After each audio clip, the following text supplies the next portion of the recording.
Have you ever stopped to think about what your mind is soaking in every day? I've always been fascinated by the idea of mental saturation. It's the notion that whatever you feed your mind will shape how you think, influence the habits you form, and even affect how you see the world. Let me tell you a quick story. A friend of mine once opened up about these recurring nightmares she was having. As we talked through them, we naturally started exploring what might be fueling those late-night terrors.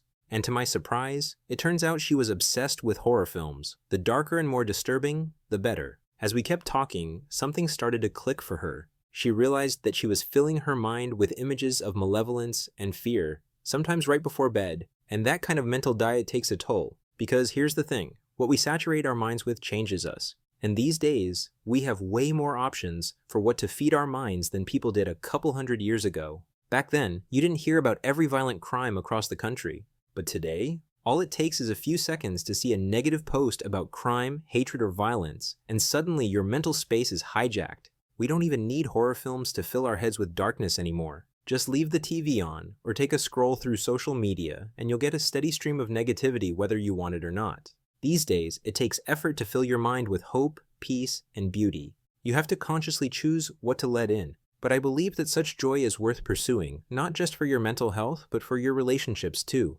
Positive energy is magnetic. It draws better people into your life. And if you've been following me for a while, you know this matters, especially when it comes to love and attracting high-quality relationships. So let me give you one simple way to take control of your mental saturation. Make a list, just a short one, of things that bring you real joy. Maybe it's travel, or learning, or helping others, or nature. Then, look at the media you consume, your social feeds, your podcasts, your TV habits. Finally, ask yourself, is this feeding the version of me I want to become? Then decide if you want to make any changes.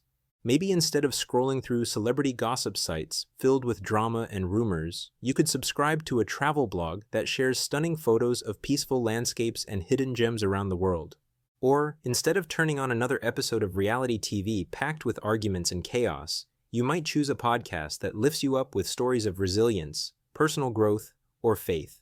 Of course, it's not about cutting everything out. It's about tuning your inputs so your mind becomes a place where the kind of life you want can take root. So how do you fill your mind with things that lift you up? Please take a second and let me know in the comments. Also, if you want more content like this, don't forget to like and subscribe.